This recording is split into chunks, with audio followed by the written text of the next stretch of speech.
Welcome to today's episode of the Rocket Science Podcast, where I'm joined by my good friend and fellow powerlifting coach, Tyler Luangraj. Tyler owns Prevail Performance, which is a coaching team based out of Texas. In today's episode, we covered three main topics. We started off covering managing pain and injury in training, and we discussed how athletes should look at this as well as coaches and some different strategies both the athlete and coach can use when dealing with pain and injury in the gym. We then followed that up with how we can adjust training when we're dealing with really high life stress, as well as minimal time in the gym, and how as coaches we can kind of start to structure things in a way to help fit an athlete's training within the constraints that their life is providing us.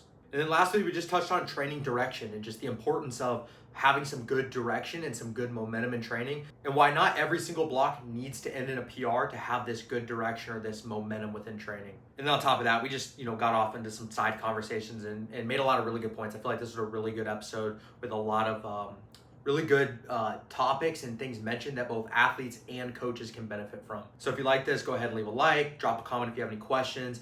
You can reach me on Instagram and you can reach Tyler on Instagram. I will link both of those down below in the description. Alrighty, sir. How are you? Pretty good. Thank you for having me back on. Thank you for having me back on. Yeah, I think it's your second time.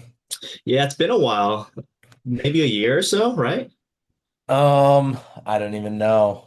We'll rip one here and then we can do another one here soon because we were talking about a couple different ideas off camera that we're not going to be able to get to maybe. So, um Definitely.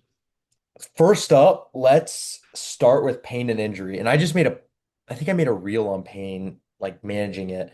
I want to talk about it from both points of view. I'll talk about it from the athlete and the coach's side of things. So, as an athlete, what I guess if you want to start with the athlete side, kind of, when you're in the gym, something hurts or something comes up, what are you thinking about? What are the things you're trying to maybe do in the gym to kind of manage that? And then what are the, steps you're taking in the following days? Of course, speaking with your coach, obviously, which if people don't know, we're coached by the same coach. Yeah, yeah. And then I'll, segue into the athlete's point of view after that. So if you want to start us off. So, yeah, like at least from my perspective, let's just say I'm talking about if I'm experiencing any pain or injuries, anything like that. The biggest thing for me, and that I like to kind of harp for my athletes as well, is just if it's a one kind of thing, pain, it's just like, okay, this is the first day with that ache, the first day with that pain. I don't want you to overthink it. It could be just an acute thing or a one-off thing. I found that pretty frequent where maybe my elbow hurts for one to three sessions, but after that, it's perfectly fine. It's not that big of a deal. It's kind of looking big picture, right? Kind of trying to say, is this something that can spiral or snowball into something really massive or really painful and prohibit you from being the best athlete you can be? Or is this something that's just, hey, maybe I slept wrong and my elbow or my neck hurts? Is that you think about the things you did before the gym, did that cause the pain, or is it truly something via training that's causing it, right? And if it is something that's going to affect training long term, like your back hurts and it's going to affect how you squat, how you deadlift, how you execute these certain lifts, or just even how much load you put on a certain lift, then it's something to say, okay, why did this happen? You can talk to, obviously talking to your coach and stuff like that. But the big thing here is not letting your emotions overly affect your training. That's a really big thing that I think is important, not letting your emotions affect how it is, being able to look back on the session and say, hey, yeah, my back might have hurt during this lift, or my elbow, or my chest, or my pec, but is it worse now, 2 hours post lift, than it was during the session? Is this something that's acute? And if it is something that's non-acute and going to be long term, what steps can I take to help things progress better outside of talking to my coach? Obviously, right? You're talking to your own coach saying, hey, this hurts. Maybe we can troubleshoot why, troubleshoot some drills to see what we can do. But from your own perspective, what can you do to help things, right? Maybe warming up some more or anything like that, doing extra warm-ups, being more intentional with warm-ups and things like that. Yeah, I would agree. And um, I think the big thing is one, communicate things with your coach. But a lot of times when we're in the gym in the moment, we're not going to necessarily have access, to speak with our coach right away. Like, maybe they're, if you train in the middle of the night and they're off for the night or whatever, maybe they've got something going on, whatever, right? And I think I like to try to give like or think of it as like a step-by-step process. And I think the first thing, and Andrew did a post on this like probably 2 to 3 years ago. It was a while ago, 2 years ago at least. And step one is like don't freak out. Like I just think if let's say you're squatting and you tweak your back, you just cannot freak out. And this happened to me a couple weeks ago. I tweaked my back I don't know if you could hear it. I don't know if like anyone else could hear it, but I could feel it. Like I could feel, and it almost felt like I could hear a pop when I was descending on the squat. It was 4 ascending sets. It was the third set, so the second to last one from my top set, and I felt it pop, and I just racked it. It was rep, I think, two of a set of four or one of a set of four. I racked it. I spent about 10 minutes kind of walking around, just kind of moving, just kind of like staying calm and like making sure, okay, what is this that's going on? Like, does this feel Yeah. serious, or does this feel like I just kind of tweaked something a little bit? I then was basically able to complete the workout. I had to move a little bit differently. I had to guard a little bit. I had to descend a little bit slower and be a little more patient out of the hole. And felt like I couldn't quite put everything into it out of the hole, but I was able to kind of complete the workout. And I think had I, you know, felt the pop and been like, all right, screw it. I'm, putting the plates away and I'm leaving, right? I'd have missed out on all my bench press work, all my accessory work, or even if I missed just a couple sets of squat, like I would have missed a few sets of squat that in reality I was able to get through. So I think the first thing is you can't freak out. Most I guess acute, quick tweaks or strains fix themselves with little to absolutely no intervention within a couple days, I would say. I don't want to put a number on, what percentage of time someone feels pain, how quick it would resolve itself, but it's a lot. It's very often something will hurt, something will bother you in a session, and the next day you're completely fine, or within a week you're completely fine without doing any special drills, without doing any special exercises, and without really maybe even needing to alter the program like at all. Yeah. Um, so I think that's step one is just don't panic. And then step two would be just communicate with your coach, right? Discuss the situation with your coach. Not to say they're going to have the answers, but they should have a very level head kind of moving through this and be able to kind of look at this as objectively as possible and start to create a game plan if this is something that's going to, not clear itself up. But for me, if I'm an athlete and I feel that that's number one is I'm not going to panic. Um, from the coach's side of things, I think same thing. I think really the first thing we have to do is we cannot panic. Um, and I don't know how you are when athletes text you say, "Hey, this hurts" or whatever. It honestly kind of doesn't phase me anymore because I've just dealt with it so much. Like it just kind of rolls off my back, and we kind of just wait and see. So like I guess step one as a coach is we need to wait and see. I'm probably not going to sit here and try to um, create a rehab type plan or a game plan of what we're going to do in terms of exercise selection or programming if they feel something that's one off that hasn't been reoccurring and just kind of pops up in a session. I'm going to wait and see. I'm going to say, hey, let's just see how you are tomorrow. Let's see how you feel the next day. So, like, if it's on a squat on a Saturday and they don't squat again until Wednesday, I'm going to wait to see how, and I'm probably going to ask them how they feel Sunday, and I'm probably going to ask them how they feel Monday. If they're starting to see some improvement, I'm probably not even going to touch the Wednesday session. I'll check in again Tuesday, and then the Wednesday session probably won't have to change it. If we need to, we'll make some adjustments. I guess what does that process look like for you? And then we can get into some actual like rehab type stuff in terms of, programming and whatnot. Yeah, I actually take basically the exact same process that you take. It's kind of similar story. It's just like I'm not gonna get over emotional. I'm not gonna freak out. It's hey, how do you feel the next day, the next 2 days, the next 3 days before your hypothetically squat session or deadlift session? Or if I know they're gonna deadlift on Monday and they hurt their back on Saturday with squat, I'll text them on Sunday and Monday before their deadlift session, like, hey, how does your back feel? That squat may or may not affect the deadlift, but keep me updated. And then I always am kind of informing them saying, hey, if things do flare up intra-session or during warm-ups, feel free to lower the load or X, Y, and Z, right? Just to keep things at bay, but not necessarily guarding too much and not overthinking it, right? Just being aware of what could not happen and things of that nature. Yeah. I think for me, following that kind of wait and see period, I probably, did you do the John Song mentorship? Yes. Yeah, yeah, and that was huge for me. But one, I just am gonna start to ask a lot of questions. I'm gonna ask this anyways, like, if someone tweaks something, even if it is like, I think it's a one-off thing. I'm still probably gonna ask this, but I'm gonna want to get like an idea of how bad is the pain, right? Like there's a difference between, hey, I popped my back and I can't walk very well, and hey, I popped my back and squatting 400 pounds is kind of uncomfortable. There's a difference. Yeah. So I'm going to want to get an idea of that. I like the color scale he uses, with green being, um, no pain, or the way I describe it is green is like no pain or minimal pain, like no adjustments needed at all. You don't have to move any different. Maybe it's a little bit uncomfortable, but you don't have to move any different. Programming doesn't need to change, none of that. Weight doesn't have to change. Yellow would be kind of that middle ground where, you know, hey, I can squat, but maybe I can't low bar squat the absolute load we planned for on the day, or maybe I need to high bar squat, or maybe I need to slow my descent down a little bit, or throw a tempo or pause in there. And then red would be, hey, I like am unable to do a squat movement, like in any real capacity, like I can't load my back at all, or this goes for any muscle group. Maybe I have to sub out, you know, squats for leg press or something entirely different. So that's kind of something I'm going to want to get an idea on. And when we get into the programming, I use that stuff a lot, like the pain caps with the colors and stuff. Yeah.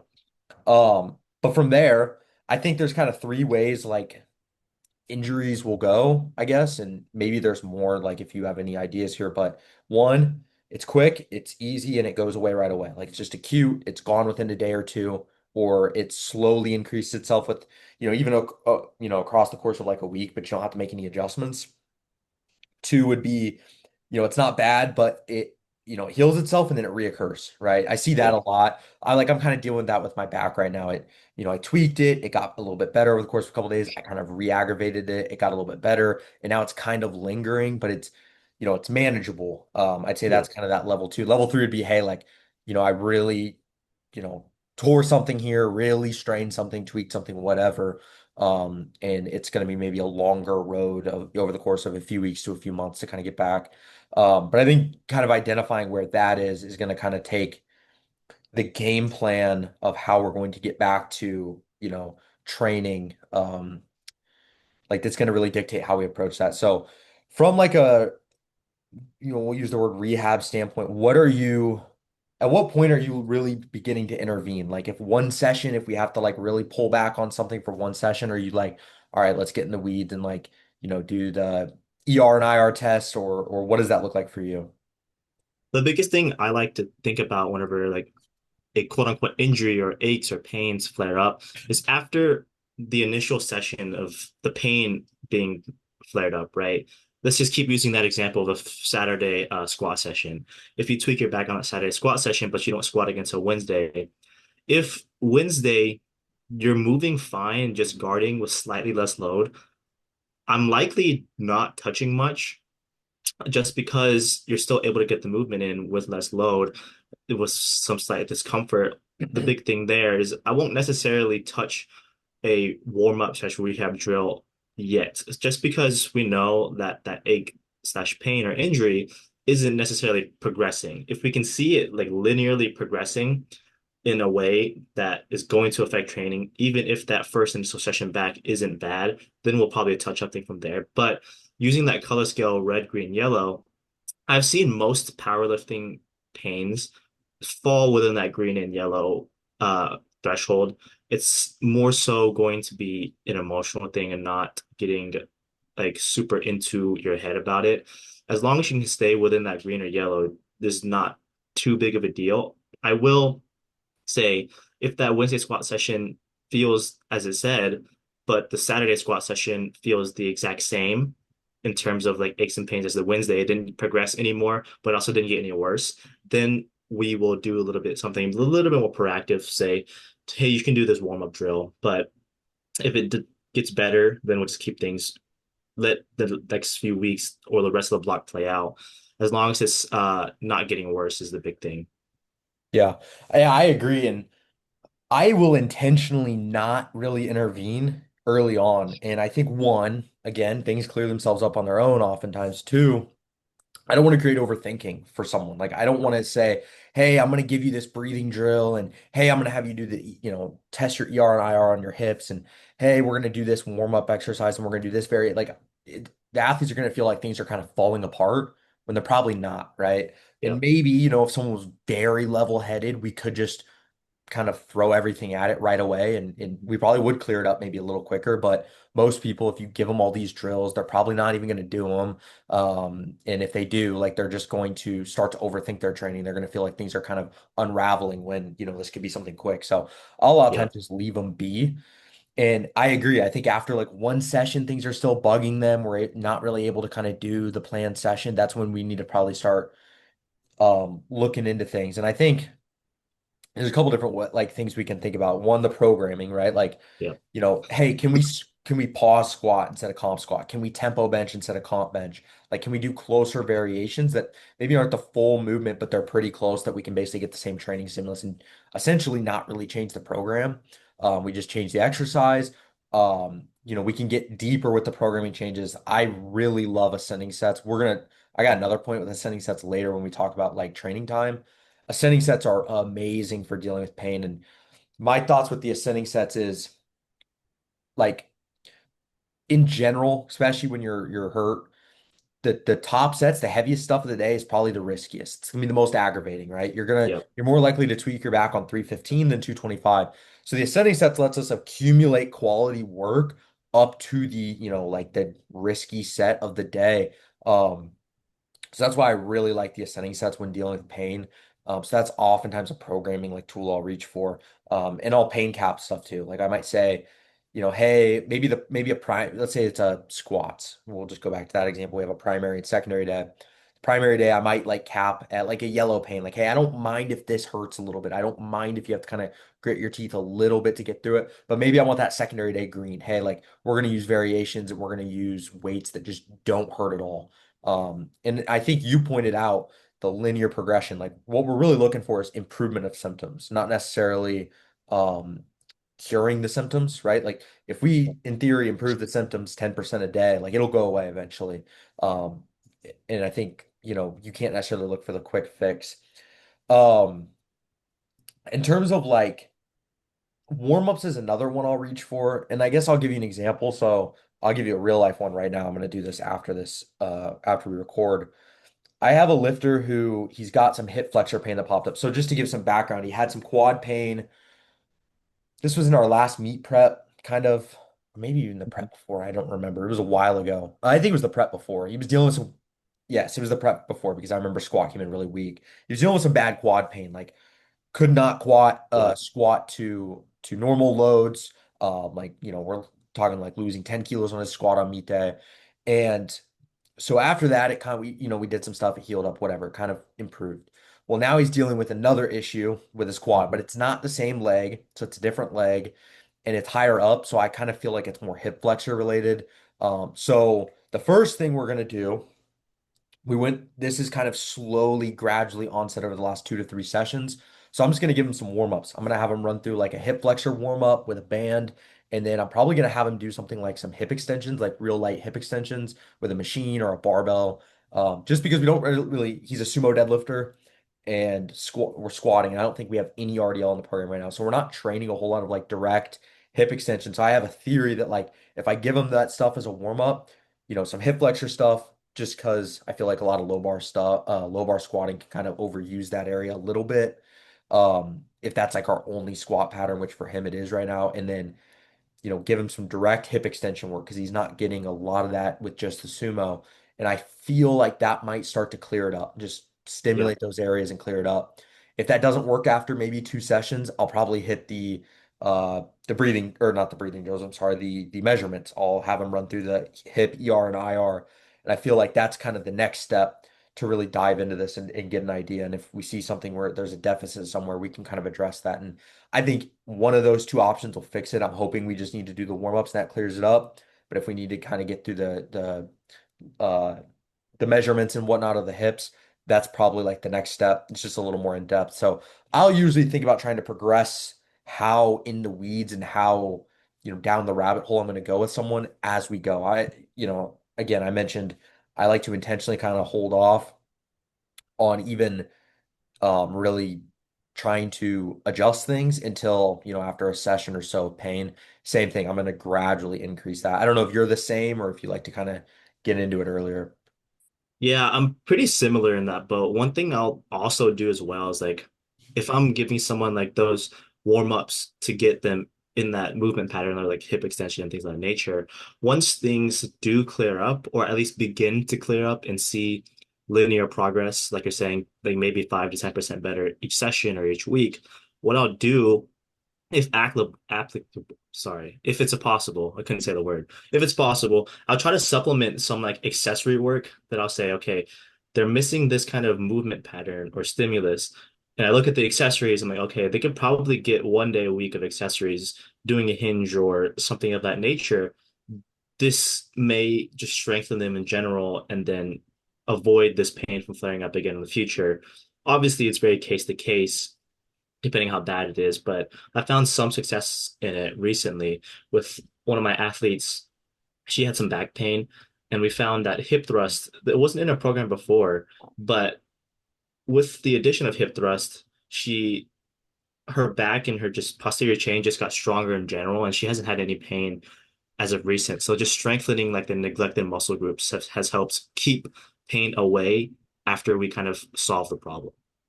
Yeah, this worked with my adductor with Devin. I tweaked I had a period of time where I was reoccurring like tweaking my adductor, and it will come up sometimes. Like it will pop up and I will tweak it sometimes. It's always like my right adductor every single time when it happens. But we put in just the seated adductor machine.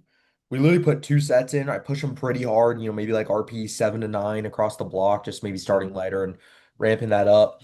And that has basically reduced the frequency at which I aggravate my adductor by like a lot. Like there was a while where it was like every single week.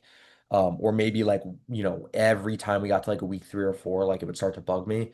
And it's kind of went away. Like it bothered me for a session, a couple, maybe like 3 weeks ago for like one session, and that was it. Like, so that's been really good for us. And I've found like the adductors specifically, like that's something where like I just think they're kind of sometimes not, especially if someone's a conventional deadlifter and they don't have like a really wide sumo or I'm sorry, really wide squat or whatever. I feel like the adductors can kind of be a missed muscle group that doesn't really get a lot of direct training. But I think you touched on it perfectly. Like I think one big thing that will keep people healthy long term is trained through many will train all the muscle groups, like just try to directly train everything, at least at some point in the year. Maybe you're not spamming adductor work year round or whatever, but having some sort of work on all the muscle groups year round and pushing your accessories hard, like just getting stronger. I think there's a lot of benefit to just, I'll use like rows as an example. Is me adding, 20 pounds to what I can cable row like gonna increase my bench? No, it's not. Like it's just not gonna do that in the short term. There's not a direct one-to-one correlation there. But if I can get stronger, I can put muscle on, but just be stronger in general, just move more weight in general, even if it's a completely different, um, range of motion and all that and direction even, I still think there's a lot of benefit to that. Just being a stronger person is not gonna hurt your powerlifting at all. So do you have anything else you want to add with the pain and injury stuff?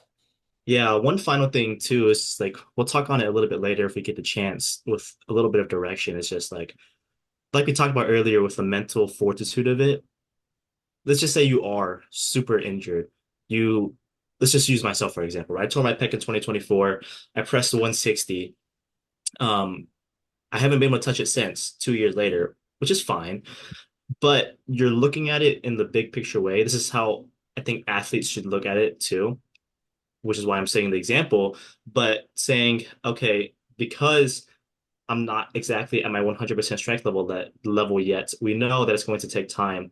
Looking at it from block to block, if I'm pressing 120 one block and then 122 next block, just because it's not back to 150 to 160 doesn't mean you're not making progress, right? You just have to take little wins and making sure mentally you're saying, okay, this is progress. It's not big progress, but but there is good progress being made. So it gets you more motivated to train because you see it, whether or not you're back at 100% strength or not. Yeah, this is a perfect segue. Like, let's just roll into the whole training direction thing. And I think in that case, with that, injury is your baseline is now kind of different. Like your baseline is no longer Mhm. 160, and that's what you're trying to beat every block, or you're trying to hit, new rep PRs every block. Your baseline's now like what would your bench drop down to? Like, was it a red or something? Less than a red. Yeah. So that's your Yeah. baseline now. And yes, that's an extreme example because um you tore your pec, right? Like that's a very extreme example. Most of us aren't tearing our pecs and having to rebuild everything, but that can even just happen in general. Like you take some time away from the gym. Like I spent Yep. some time early this year with just moving, well, more so late last year, with just moving. And I ended up I'm still not like at my best squat or whatever, right? And that's fine because we're moving in the right direction. And that time away kind of dragged my lifts down just a little bit. Oh, I thought I froze. That time away just kind of dragged my lifts down just a little bit. But we're making progress again. The baseline's just been pulled down. Like I think a lot of Yep. people think, well, my PRs are this and this is what I have to hit, or the block's not going well if I'm not, trending towards these numbers. And I think the biggest thing is, as long as you're trending in a positive direction in some capacity, following any sort of a setback or whatever, that's the biggest thing that matters. Um, do you ever use like, because I don't do this as much anymore, but I'm kind of thinking about it like I probably should. Do you ever use variations with the intention to kind of like make people kind of forget about what they can do on a certain lift? Like, I'll give the example, like, do you ever give like a pause squat to someone because it's like, you know what? We're gonna spend some time away from your comp, top single, double, triple to mentally give you a break from that and chase PRs in a different exercise even with the hope that like you'll kind of hit these PRs, you'll hit a pause squat top set of three and you'll be like, all right, that's a PR triple pause squat. And then you'll hit a PR triple pause double and then single or whatever. And you'll kind of move through a macro cycle like that where, because like, let's face it, most of us probably don't know where all the different variations are and what our PRs are. Do you ever do that? Not specifically in that example, but I will do that in terms of like back downs, right? So Hmm. like if somebody's best triple on squats is 220 and they're struggling with 210, RPE 10, squat triple at 210, on paper, it doesn't feel good to struggle with less to 10 kilos less than your triple. But in hindsight too, what a lot of the times I'll do is I'll say, okay, we're gonna take some time off trying to exert that top end strength and work by building up that baseline and workload. So that top triple might be 205 at 8.5. In the past, it was probably like 7.5 RPE. But that top back down, I like to call it the back down initially after your top set, you're hitting PRs on that. Like say after that triple, you're doing a set of five, and your best set of five is 170. If you're going 170 or 175 and PRing that back down, you're getting stronger. It's just not expressed in that top set, which is not necessarily the goal for that macro, right? So if you're able to hit 205 to 210 to 200 on a triple, whether it be hard or not, but you're PRing that top set of five from 170 to 180 to 185, you're getting stronger. So once you pull back on a little bit of workload, you can kind of express the top end load. And I try to Hmm. express that in block overviews a lot, where I'll say this top set's going to be hard. And it's not because you're weak, but it's because we're doing a lot more work everywhere else. So you're going to get stronger. You just have to trust within the next couple blocks, we pull back on it a little bit so your top end strength does show up. And 90% of the time it does. And then, things kind of domino effect from there that they, oh yeah, you're right, so on and so forth. Just Hmm. building the buy-in. Yeah, Bill, we could talk about buy-in too. That's something that's super important. And I have some thoughts on that. We might throw that as a little mini topic. But yes, like in that case, you're almost just thinking about it as we're gonna raise the new baseline of the rep work and the volume we're doing, and kind of letting that thing, start to kind of really build up to give the top sets like the momentum they kind of need to express the top end in the following few blocks at the end of a macro. Um, in terms of like, let's say someone's training is not going well. You have a couple blocks that things aren't going to plan or whatever, or maybe what used to work isn't really working anymore. what are some things you do to try to kind of establish that good direction, to kind of establish that positive momentum? Is there anything you're doing from a programming standpoint you like to really lean towards, or even like a psychological anything with the athlete? Yeah, what I have really have been doing a lot. I actually talked to Devin about this like a month or two ago. Um, it's talking to your athlete, right? Asking them what they think can help. And then you take that as yourself, not necessarily saying what they say is going to be the key, but taking in what they say, okay, yes, this makes sense. We can implement it, or yet, no, this doesn't make sense, but there's a direction we can go to make it make sense for their training specifically. And then you tell them, obviously, when you make the changes in the program, like, okay, this is based off your feedback and the data we have. We want to do this. So it's like letting them know that you're listening, right? Letting them know that their voice is being heard as an athlete. And it's also what I did for one of my athletes, Jesse, his deadlift has stalled pretty hard. Um, he pulled 240 a while ago, and then for a long time, deadlift just wasn't showing up. Like 220 was really, really hard and borderline missing 220. So what I did was say, okay, why? Why does it feel like your primary deadlift day isn't showing up? So he told me, he's like, okay, everything just feels heavy. Movement doesn't feel fluid. And he told me what he thinks can go better. He's like, okay, I think doing more volume on the secondary day can be key with higher intensity. But then I didn't necessarily disagree with it, but I didn't fully agree at the same time. It was kind of the middle ground. I was like, okay, everything feels heavy. Your execution on these singles are just really bad. Let's do a couple of load limiting pause deadlift singles on the secondary day, doing like a 2x1 or something like that with higher volume back downs with moderate intensity to take his idea of doing more volume and intensity in the secondary day while simultaneously kind of taking my idea as well, combining them both.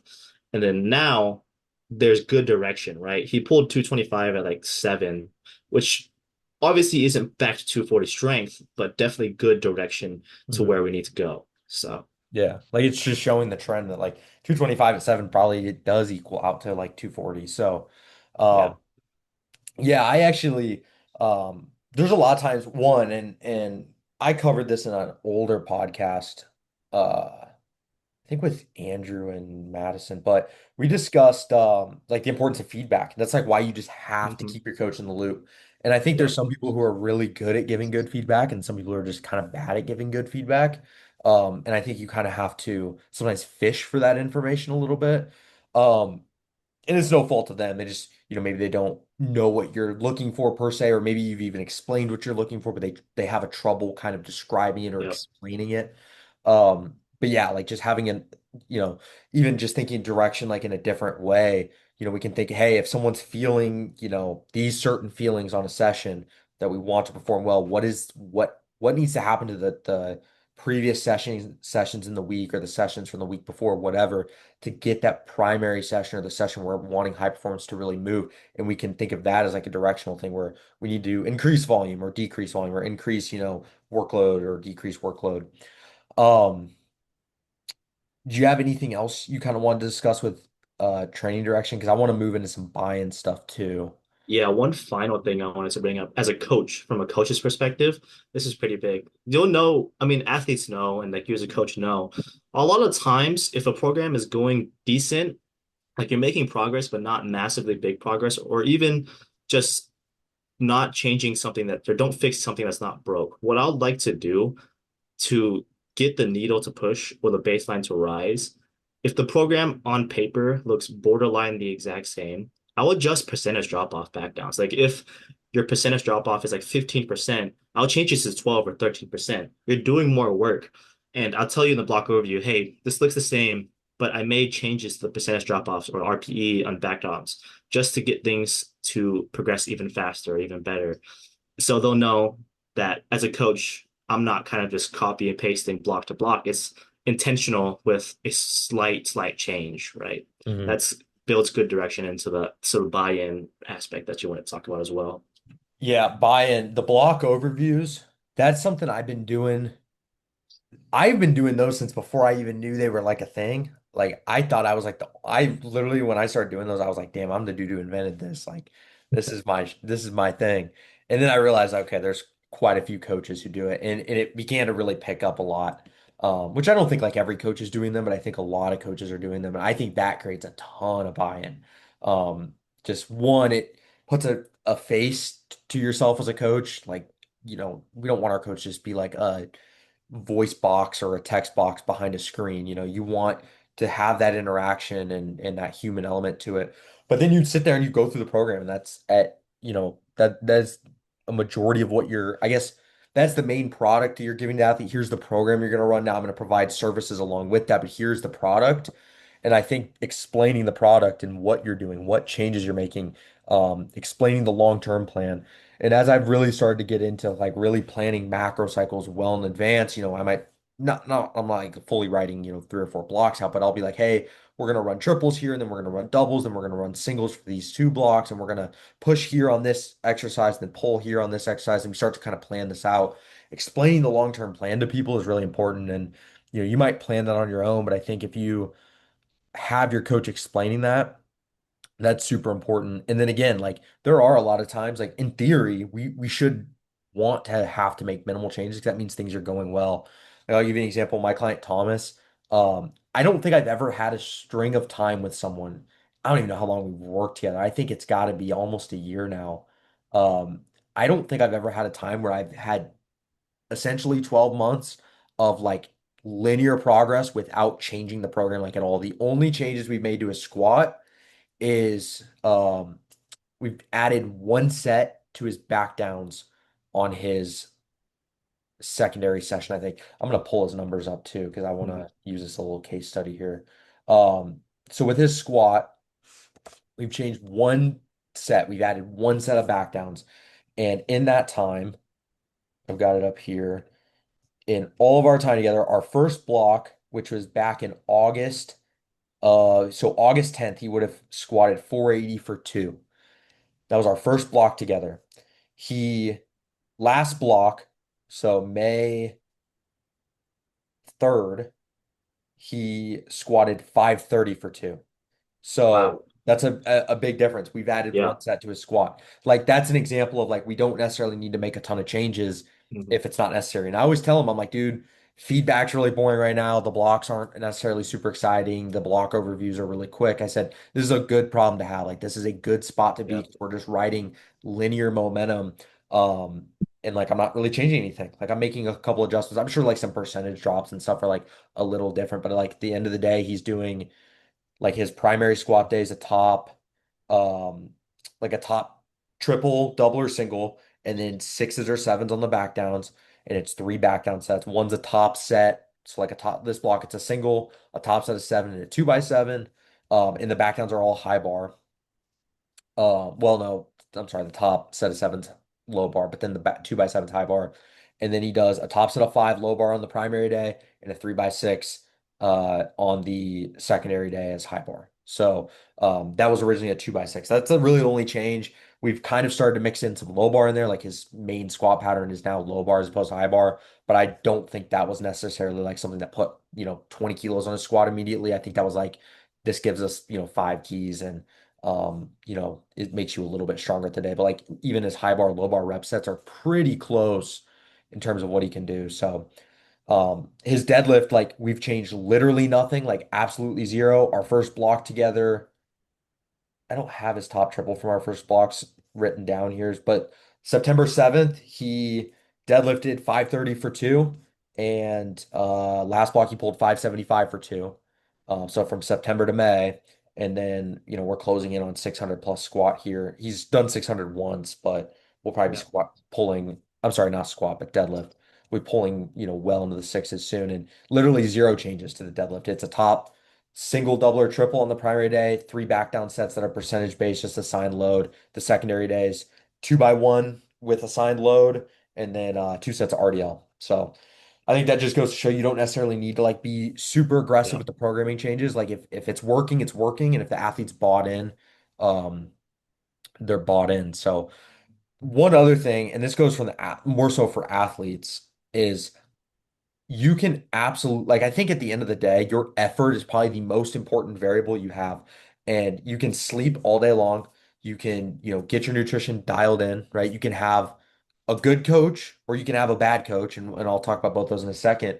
Your effort is absolutely what matters. And I think you could have a coach who is a bad coach. Maybe they're putting together just a worse program. Like obviously you can't really like quantify what that is, but like let's just say in a perfect world, we know coach A is a bad coach and you're coached by them, and coach B is a good coach and you're coached by them.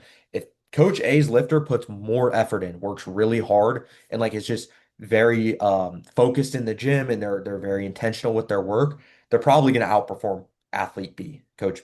Yep. Even if coach B, is this gold standard S tier coach, this person, there's going to be more effort there. I don't know what your thoughts are with that, but that is something I think from the athlete side that I personally am trying to do a better job of this, the rest of the year and into next year is um, effort in my own training.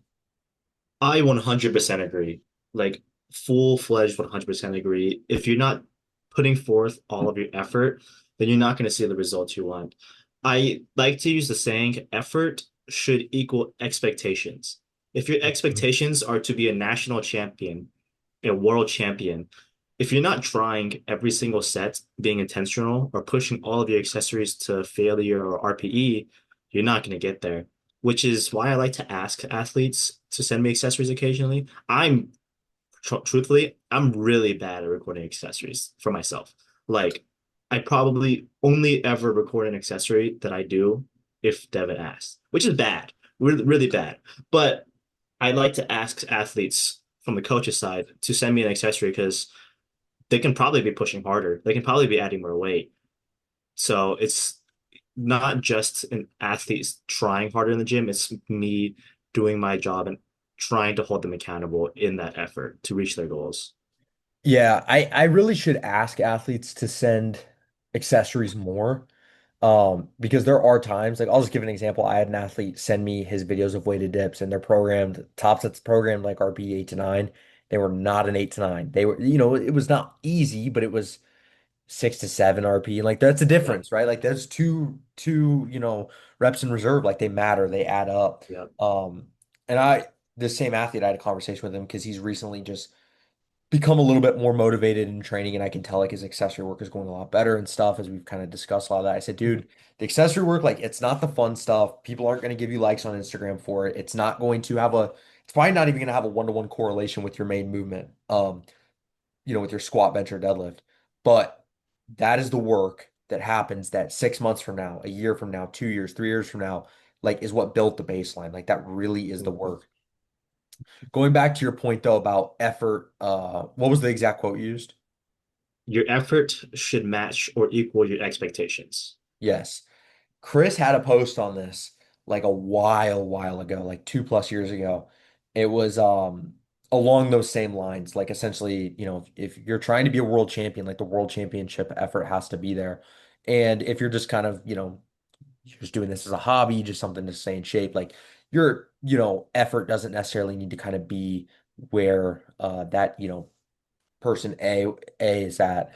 And like I've seen this throughout even my own training. Like it's not necessarily something I'm Mhm. like proud to say, hey, like I've haven't tried before, but like there has been times where it's like I'm gonna take a step back from like, really focusing in on like squat bench deadlifts. I'm just gonna kind of go to the gym for a couple weeks or a month or whatever. And I'm doing a couple different things in life that I'm really busy with that I have to kind of prioritize. And the only reason I'm doing that is I'm not doing that as, oh, I can't do it. I can't continue to make progress or continue to power lift or like train powerlifting very specifically. It's more so just, hey, like I don't want to have like I'm okay if the progress stalls or even reverses. Like that's fine. Mhm. If that means it takes me a couple months to get back to form, that's fine. If it means I need to kind of get some things straightened up outside the gym or whatever. And in that case, like my expectation was incredibly low. Like my expectation was bottom of the barrel, Mhm. and my effort, reflected that. And then now as Yeah. my expectation is starting to kind of pick up, I've got some goals in training I want to really accomplish.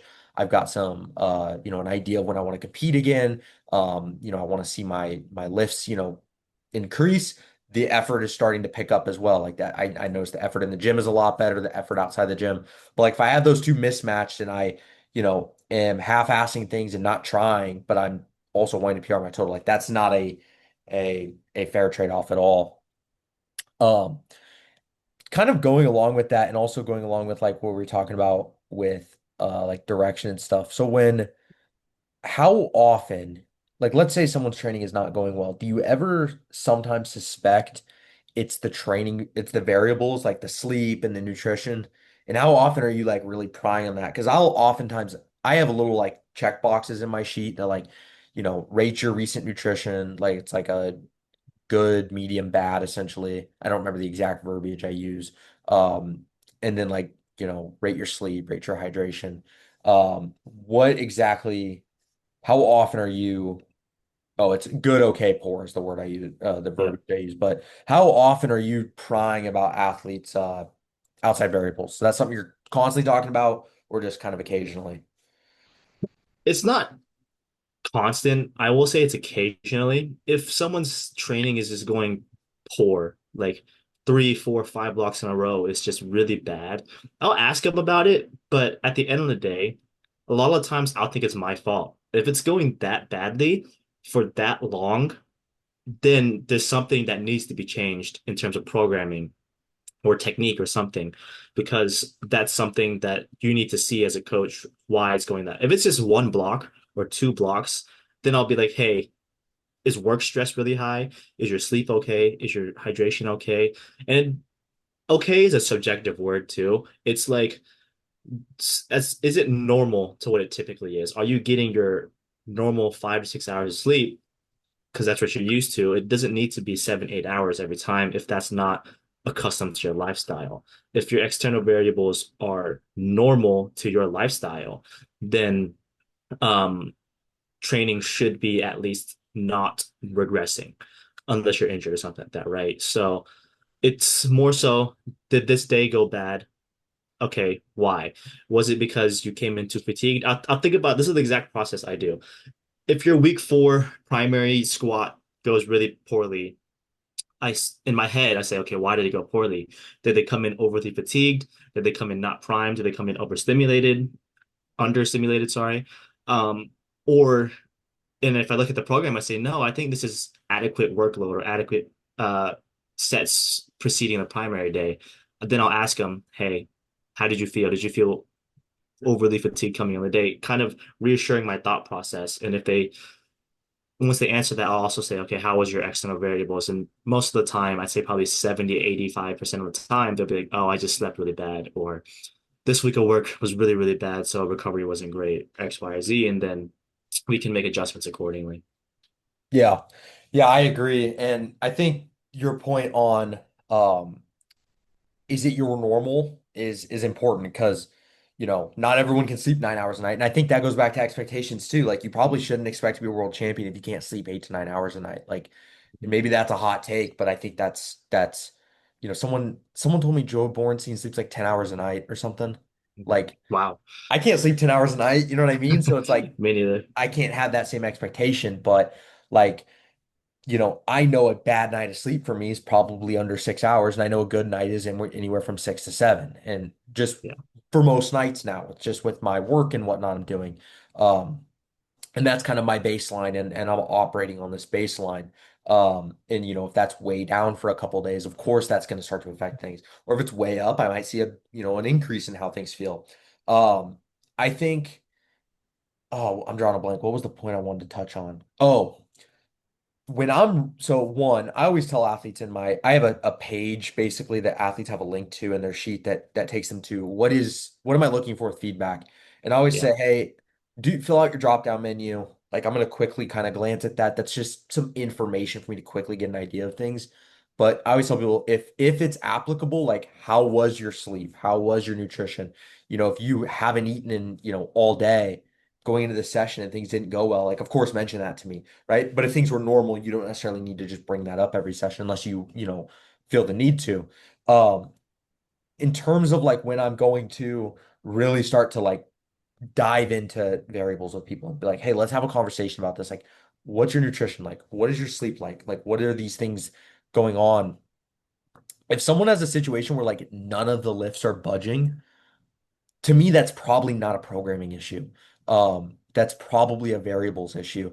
Now, like, of course, if I've got someone where their squat is going really well, their deadlift's going really well, but their bench isn't, like, that's a programming thing. I need to figure that out on my end. That's something I need to dive into. Because obviously, if the squat and the deadlift are going well, or let's say it's squat and bench and the deadlift's not going well, but if we get one of the lifts to go well or two of the lifts to go well, it's probably a programming issue with the one lift, and it's probably not their variables because two of the lifts are going well. But if we are stuck and all three lifts are stuck, it's probably not programming at that point. And it's probably we need to kind of figure out, hey, are you getting your protein in? Where are your calories at? Is your body weight staying relatively fluctuate, or relatively smooth, or are we seeing a lot of fluctuations? Is that fluctuating a lot? So that's honestly just came to my mind now that I'm thinking about this. But if you do have someone where like even if they're not regressing, but like they're just not making progress or progress is extremely slow and it's that way on all three lifts, it's probably like an effort thing, or they're not sleeping nearly enough, or consistently enough, or they're not eating enough, or whatever. So that's just something that just came to mind. I've never really actually thought about that till now. I don't know if you've ever seen that. I don't have a whole lot of instances where all three lifts have gone poorly, but like I even have an example with someone where you know, maybe a period of time, like I could kind of got the feeling effort maybe wasn't there and they were really busy and whatever. And as soon as like things kind of, maybe we finish up a meet prep or we move into a new macro cycle and like the programming doesn't change much, right? Maybe we discuss some variables and then things pick right back up and I don't change much and all three lifts start to trend much better. That's an example that like, one of the examples I have. I don't know if you've ever had that, but that came to mind for me. I've never necessarily had that fully. I've had one guy where all three lifts were stalled for like two or three blocks. I was like, okay, what's going on? I looked at the programming. I talked to them about their externals. External variables were obviously pretty trash, but I was going to be a long-term thing. Like they had gotten a new job, and that's just going to be their normalcy. Their sleep went from like 8 to 9 hours to like 6 or 7 hours, just due to like the nature of the work and stuff, which caused other things to be a little bit less optimal. So I was like, okay, because your externals are bad and we know they're not going to increase or we don't think they will, let's adjust the programming to kind of coincide with it, right? Not doing as much just so you can recover a little bit better. And one thing I really like to say as well is the big three, hydration, sleep, and nutrition, right? If one is out of whack, you sleep 4 hours one night, but you know you have a big training session or just any training session later on in the day, really dial in on getting your nutrition and hydration locked in since you know the sleep was off. You should not let bad sleep necessarily affect the training session. Will it affect it? Probably, but are you doing your best with hydration and nutrition to kind of counteract that bad sleep? Is Mhm. what and it kind of goes with that one athlete that flew into Worlds, that one, I forget his name a few years ago, that just flew in and barely made weight, but his hydration recomp was so good he performed well, or at least performed better than expected. It just goes to show how much effort you can put into the other two external big three variables that I was talking about. Yeah, and I think a lot of people um they overthink like bad variables. Like if you're can so one, like chronic bad variables, like if you're just not eating properly for a year, of course that's going to affect things. Like you can't outwork Hmm. that. But if you have a day of bad nutrition or a day of bad sleep, like sleep Hmm. is a good one. If you have one night of like 4 hours of sleep, if you can outwork that, you can probably bring the intensity, you can probably bring the energy, you can probably bring the focus and probably overcome that, get a little extra caffeine in you. And it's probably not gonna make a big deal. Now, if you sleep three bad nights in a row, like of course that's gonna you're not gonna be able to outwork that. But I think you can outwork bad variables when they're in the short term and when it's just a one-off thing, you know. I think one bad like I don't know if you've ever had like a bad night of sleep before a meet and it makes no Hmm. difference. You know what I mean? It's Yeah. just it is what it is.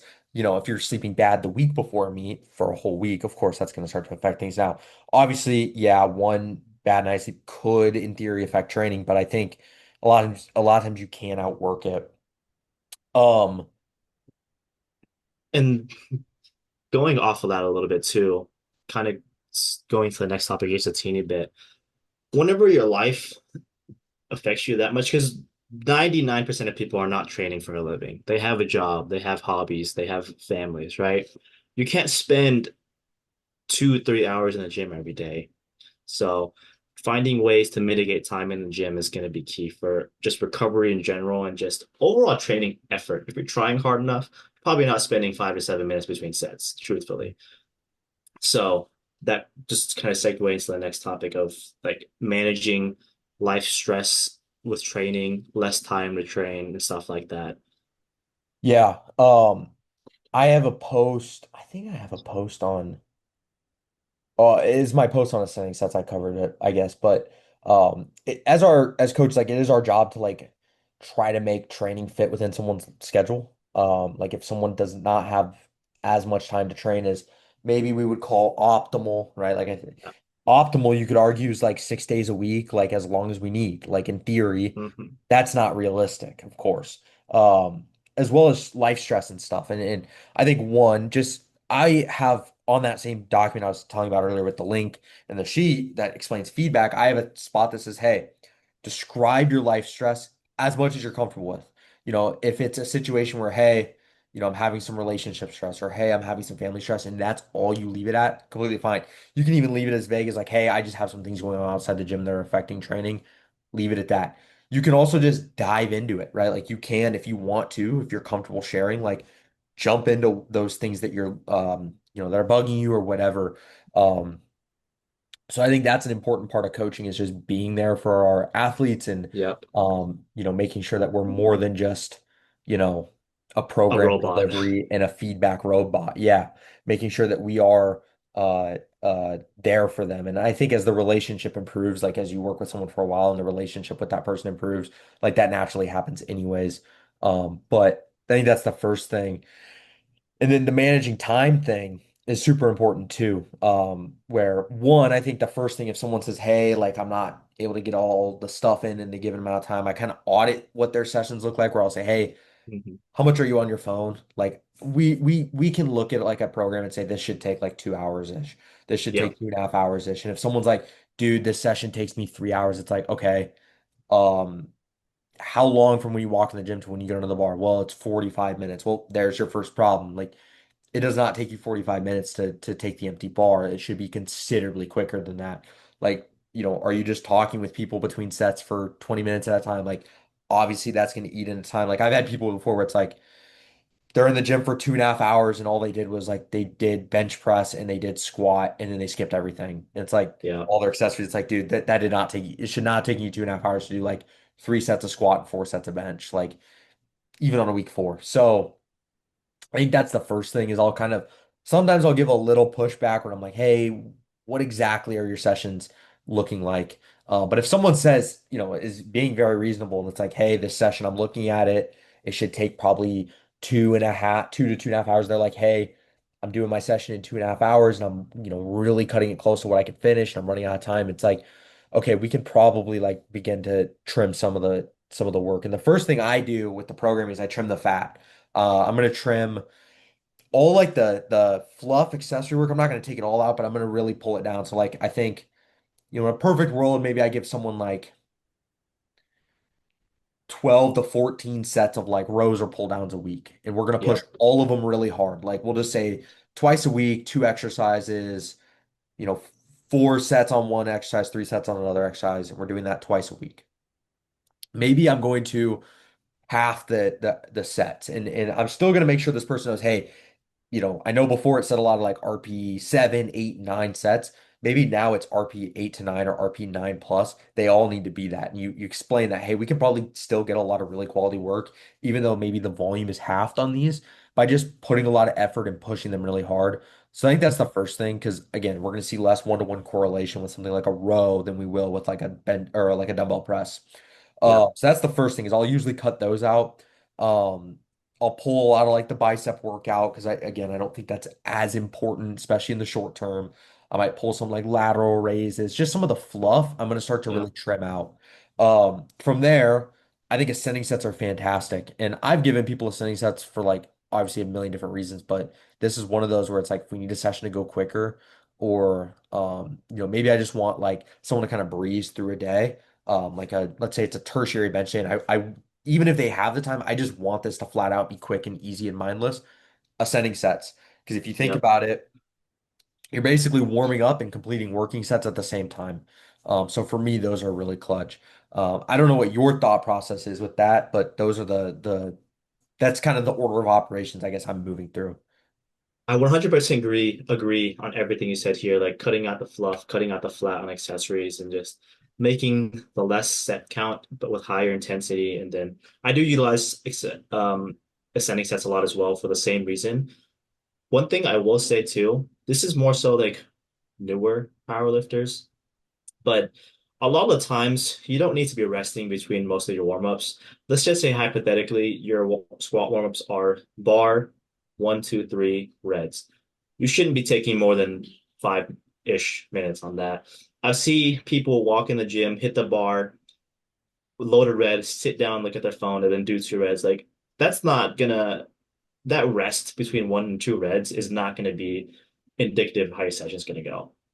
Like I like to kind of recommend people to look at their phone less. I think Alex Tran made a post about this a while ago, but look at your phone less, right? Like put your phone down, hit the bar, load a red, hit the red, load a two reds, hit two reds. If you want to take a break after that, take a break after that. But like with those first 3 to 4 warm-ups shouldn't be taking more than 1 to 2 songs. Put your phone down, listen to two songs. If your first few warm-ups take longer than that, after you touch the bar, there's probably a problem. Before the bar warm-ups can be a little bit different. You take some time to be ready to be touched the bar, but once you do that, you should not be lollygagging between them, in my opinion. Yeah.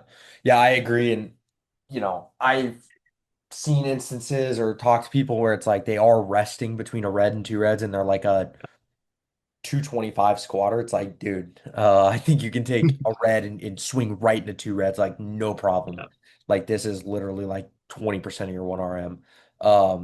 And obviously as things get, we get later into a block or like we get on a heavier, we get heavier in the warm-ups. Like let's say someone's working up 220, they go one red, two reds, three reds, 200 kilos, you know, 210 and then 220. Like, of course, you might rest a little bit between 200 and 210 or whatever. yeah, yeah. But again, general move through your first few warm-ups quickly. And this is a big point I make to people on meet day is I would rather you, and this is kind of not segueing, but like just discussing warm-ups and meet day. I would rather have someone ahead of schedule warming up.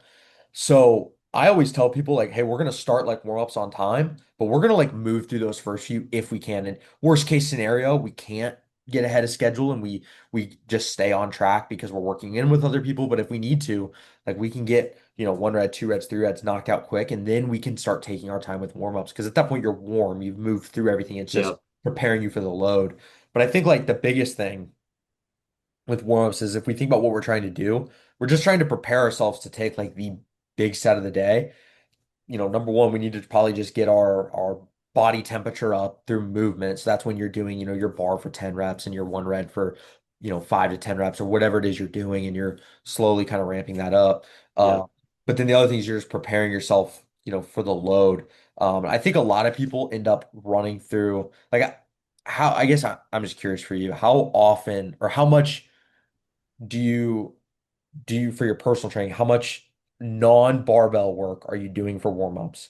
And then how much are you prescribing to athletes? Because I This is have a kind of bad a hot question. take with this. This is a bad question for me specifically. If Devin watches this, he might get mad. I don't do basically anything before the bar except for bench. I do 1 to 2 drills on bench would take less than 5 minutes. But I'm walking in the gym and I'm touching the bar on squat and deadlift within less than like 2 minutes or 3 minutes of getting to the gym. I go, I hit the bar, and I work like I have SBDs on Fridays, primary squat, primary deadlift, coordinate bench. I have never once, ever since doing this microcycle, taken more than an hour to finish squat and top set of deadlifts. Ever. I refuse to take that long. Granted, before the bar, I prescribe it a little bit more often than I do myself, just because some people need that kind of warming up to feel better in terms of just movement pattern. But I don't necessarily program or prescribe, say, do this before the bar before every single session. This is something I took from John. You shouldn't have to do a movement drill every single session to feel good. You should just do it for X period of time, and then your body can just acclimate to that. You shouldn't have to do it every single day. That's when the neuroticism movement pattern gets too high, where if you don't do a movement pattern or pre-bar warm up, you're gonna feel like trash. Like at a certain point, bro, like you're just lifting weights. It's pretty straightforward. Obviously, you want to do some things to keep pain or like injuries at bay, but as long as your body is warm, you should be okay. Like I warm up pretty badly, truthfully. On squat, sometimes I'll hit the bar, I'll go one red, two red to top set, if top set's 190 kilos or less. And Mm. then bench, like we talked about, I told my pec, I don't do bar, I do red, two reds, top set, if it's 140 or less. And then Mm. deadlifts, I don't even do bar or red. I go straight to two reds. Everything is intentional though. I don't just fly through it. I tell this to all my athletes too. All of your warm-ups, whether it's the bar or a red, or even just a movement pattern, not touching the bar, should be intentional. Because if you're not intentional with those warm-ups, then there's not as much of a purpose for it, right? If you're being super intentional with the red, treating it like it's your max, then you're going to be a lot more ready whenever it gets to the heavyweight force set. Yeah. Um, I agree with you. My hot take, well, yeah, I'll just get in this. My hot take is I don't think you need to do anything other than warming up with the bar unless it's necessary. That's my cat, in which you might think, well, obviously, but there are people who will come in the gym and they will literally warm up for 45 minutes before they touch a bar. They'll put their stuff down, then they will do 45 minutes of movement drills. And I think you go into you mentioned neuroticism, that literally creates neuroticism. Because what if you're in a meet setting and you can't do that warm up for whatever Yeah, reason, you don't have time. There's not enough time. Something happens with scheduling, something happens, you don't have all the equipment necessary. What are you going to do? Like if you can't yeah. do, that's the first thing. Second, like are all those movements you're doing, like are they really necessary? Like I'll get into when I'm kind of giving warm-ups specifically to people, but like is you doing something, you know, let's just say like for your shoulder on a bench press, like is it necessary or can you bench pain free and completely fine without it? A lot of times people are just doing fluff warm-ups because and look, if you feel like it gives you like it mentally helps you kind of focus in and you feel like it prepares you better to lift, do it, right? Like if that's the case and you have the time, do it. But as soon as you feel like it's maybe promoting neuroticism or whatever, you gotta get rid of that, I think. To give my answer on what my warm-ups look like, um, I do currently I do an adductor warm up for my adductor, a foam roller like glute bridge squeeze from adductor. Takes like 2 minutes. Literally, it's two sets of like 8 breaths. That's it.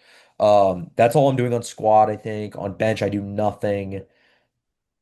We were doing like an upper back breathing drill on squat. Truthfully, I haven't been doing that. I probably should be doing that, but I haven't been. I should probably just start doing that. Deadlift, right now, all we're doing is like, and this is new, like a couple sets of dumbbell RDL just Yeah. to promote some blood flow to my back. Otherwise, that's it. Like I'm getting into the bar. I used to be big, and I'm still big on it, I think, for certain people. I used to be really big on like walking or biking for like 3 to 5 minutes, just exercise, bike, or walking, just to get blood flow. I'm not against that. I'm still for that. I don't do it anymore. The reason being is one, I'm kind of pressed for time in the gym now, but two, um, my job is like fairly physical. I'm moving around a lot and walking around a lot. So for that, like I'm not like, if I was sitting down in a desk for 8 hours and then had to go train, probably want to, walk for 10 or 15 minutes before that. But for me, it's like I just don't think it's necessary. I don't think it really gives me anything. In terms of when I'm prescribing more, in my spreadsheets, in my, empty template before I start writing into it, it literally says, 3 to 5 minutes on the exercise bike is your warm up, and that's it. And then below Yeah. it says, if you feel like you need anything else, if you feel like you could benefit from more, or of course, if I decide we're going to add some, I'll write that in and put that in the box with the warm ups. But most of my people, like, I'm not giving any sort of warm-ups to. I think when you need to start prescribing that is if really pain is the big one, like if there's any sort of pain, or you mentioned movement pattern stuff. Like if someone I'll use hip hinge as an example. If someone just like is not hinging on their deadlift properly and they're like I might give them a hip hinge warm up, some sort of drill, some sort of exercise to get their hips, or to get through a good hip hinge and get check all the boxes we're looking for with that to kind of prime that movement pattern. Um, Again, there's nothing wrong with coming in and I'm a big fan if you're gonna do some sort of warm-ups just for the sake of doing it, like to do a regression of the pattern. So like let's say you're gonna squat, like doing a couple sets of kettlebell squats or heel elevated kettlebell Hmm. squats, those are great. Like that's probably not gonna and that's not gonna promote neuroticism either. But if you're doing Yeah. all these different movement drills and breathing stuff and whatever, and you're not doing it like John said, like you mentioned, for a specific window of time, to achieve a specific goal. If you're doing that year round all the time, no matter how you feel, you're probably missing the point of the exercise, I think. So, do you have anything else you want to add with that? And then we'll probably wrap this up. One final thing is just I know a lot of people, newer powerlifters specifically, have problems gauging how big of a gap the last warm up to top set should be. That's one thing that I found that helps a lot of people just feel stronger, not even necessarily save time. Like, yes, it saves time, but you'll just feel stronger on the top set by taking a slightly bigger jump from last warm up to top set. I like to tell the small, very, very niche like guideline to some of my athletes. I'm like, last warm up squat 10 to 15 kilos from top set, right? Maybe more, no less than 10 kilos. You shouldn't be squatting like 235 if your top set's 240. It doesn't make sense, right? And then bench, I'll say 5 to 10 kilos, 2.5 kilos, probably too small. 5 kilos, last one was fine. Deadlifts, probably like 15 plus. Like you shouldn't be doing the same thing, 10 kilo under your top set. It just, you feel more fresh.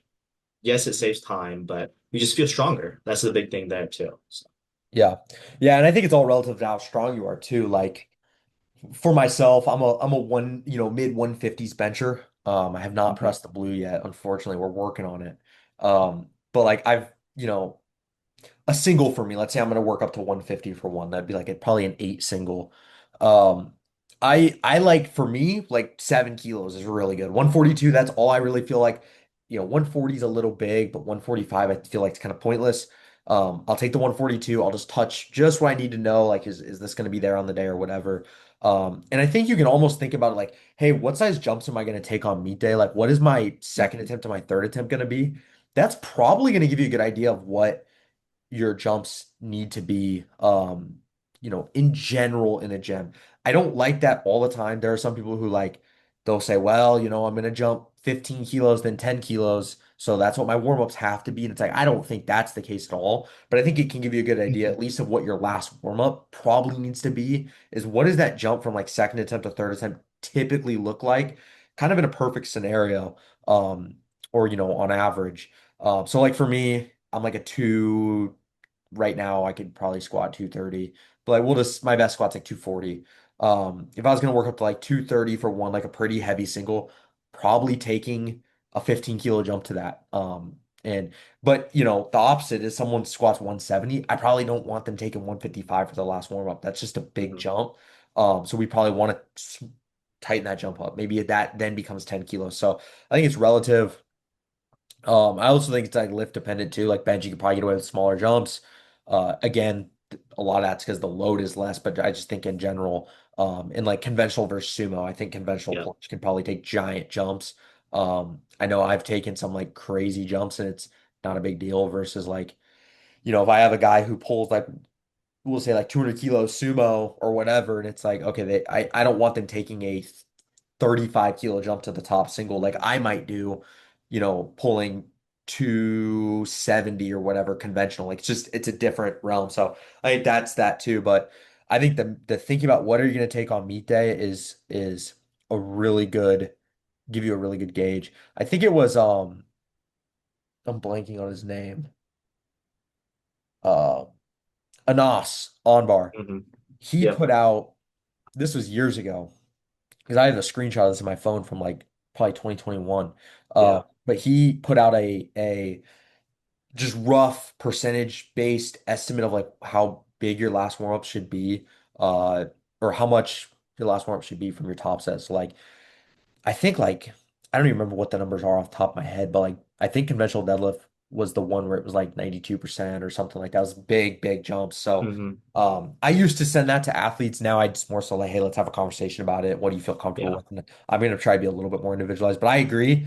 Um, there are a lot of people who will jump, if you're a 170 bencher and you're jumping 5 keys to the top single, I think you're missing the boat a little bit. I think you could probably jump 7 or 10 or even Yeah. 12 at someone that strength and probably get a big benefit out of it. So, um, yeah. Do you have anything else over all our topics you wanted to touch on?